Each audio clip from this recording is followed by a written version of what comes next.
On the morning of April 14th, 1865, John Wilkes Booth wakes up hungover and depressed. Now, why is the 26-year-old actor all bent out of shape? Well, because his country, the Confederate States of America, is dying. And who's the one man responsible? Abraham Lincoln. Around noon on the 14th, Booth learns that Lincoln will be attending tonight's performance of Our American Cousin at Ford's Theater. He has 8 hours to execute a dastardly plot to decapitate the Union. He and his conspirators will take the life of not only President Lincoln, but also Vice President Andrew Johnson and Secretary of State William Seward. Only the Lincoln assassination was a success. After shooting Lincoln and stabbing one of his guests in the forearm, Booth jumps to the stage of Ford's Theater 12 feet below, breaking his leg in the process. Which is a terrible idea, by the way, if you're about to run from the army whose commander-in-chief you just killed. And for his last performance on stage, Booth raises his bloody bowie knife in the air and screams, Sic Semper Tyrannis, which is Latin for, thus even to tyrants, and quickly rushes backstage. Thus starts James L. Swanson's Manhunt, the 12-day chase for Lincoln's killer.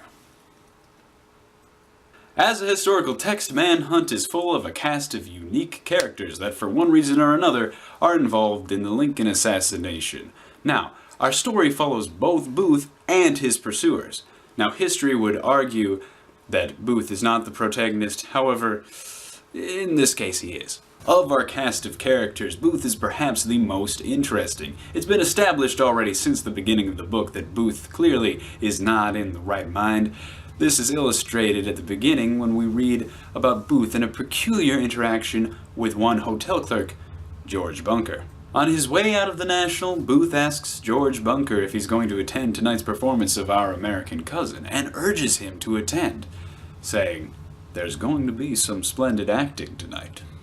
The reader will note that Booth has not only resolved to kill Lincoln, but that he's also inviting other people to watch him do this. That's nuts! To further our understanding of the Booth mentality, there are 2 letters written before the assassination. One to his mother. I have always endeavored to be a good and dutiful son, and even now would wish to die sooner than give you pain. But, dearest mother, though I owe you all, there is another duty, a noble duty, for the sake of liberty and humanity due to my country. For 4 years I have lived, I may say, a slave in the North, a favored slave, it's true, but no less hateful to me on that account, not daring to express my thoughts or sentiments. But it seems that uncontrollable fate, moving me for its ends, takes me from you, dear mother, to do what I can for a poor, oppressed, downtrodden people. And should the last bolt strike your son, dear mother, bear it patiently, and think at best life is short. And the second, to whom it may concern. Right or wrong, God judge me, not man. For be my motive good or bad, of one thing I am sure, the lasting condemnation of the North. I love peace more than life, have loved the Union beyond expression. For 4 years I have waited, hoped and prayed, for the dark clouds to break, and for the restoration of our former sunshine. To wait longer would be a crime. All hope for peace is dead. God's will be done. I go to see it, and share the bitter end. I have ever held the South were right. The very nomination of Abraham Lincoln 4 years ago spoke plainly. War. War upon Southern rights and institutions. His election proved it. People of the North, to hate tyranny, to love liberty and justice, to strike at wrong and oppression, was the teaching of our fathers. This country was formed for the white man, not for the black man. My love is for the South alone, nor do I deem it a dishonor in attempting to make for her a prisoner of this man to whom she owes so much misery, a Confederate doing duty upon his own responsibility. J. Wilkes Booth. It's obvious from these 2 letters that Booth is a tormented person. Now, it's funny to think of the United States as not one, but 2 countries. And Booth clearly allies himself with the South.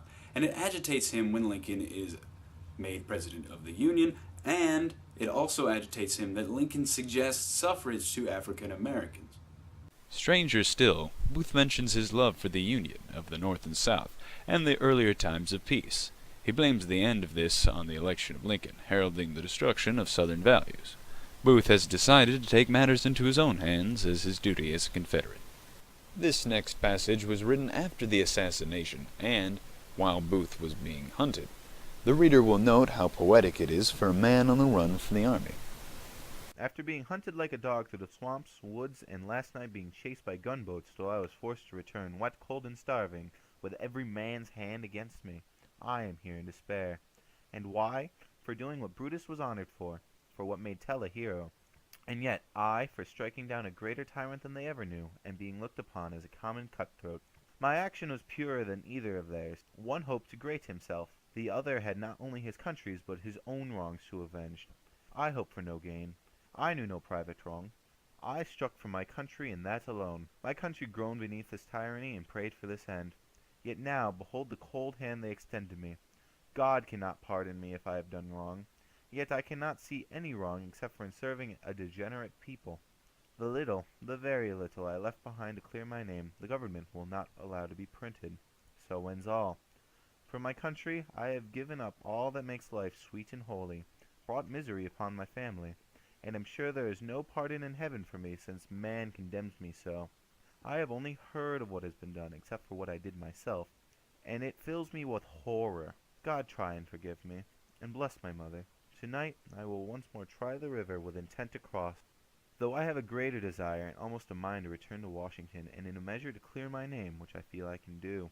I do not repent the blow I struck. I may before God, but not to man. I think I have done well, though I am abandoned, with the curse of Cain upon me, when if the world knew my heart, that one blow would have made me great, though I did desire no greatness. Tonight I try to escape the bloodhounds once more. Who can read his fate? God's will be done. I have too great a soul to die like a criminal. Oh, may he spare me that, and let me die bravely. I bless the entire world. I have never hated or wronged anyone. This last was not a wrong, unless God deems it so, and it's with him to damn or bless me. And for this brave boy with me, who often prays, yes, before and since, with a true and sincere heart, was it a crime in him? If so, why can he pray the same? I do not wish to shed a drop of blood, but I must fight the course. 'Tis all that's left me. Here the reader really comes face to face with Booth's thespian side. He fails to see how his country refers to him as a criminal when he's only freed them from the embrace of Lincoln's tyrannical rule. This last entry really couples Booth's death perfectly. As he lay dying on the Garrett farm porch, staring at his hands, he utters his last words, "Useless, useless." All of Booth's efforts to escape have been brought to naught with his death, and though he succeeded in killing Lincoln, he knows he's not a free man as he lay there dying on the porch of the Garrett farm surrounded by Union troops. Analyzing Booth leads us to believe that he shot Lincoln due to his poor mental condition combined with his overzealous love for his fallen country, the Confederate States of America. If you're at all interested in history, check out James L. Swanson's Manhunt, the 12-day chase for Lincoln's killer. And if you're all interested in psychology, definitely check out this impactful read about the tormented thoughts of John Wilkes Booth.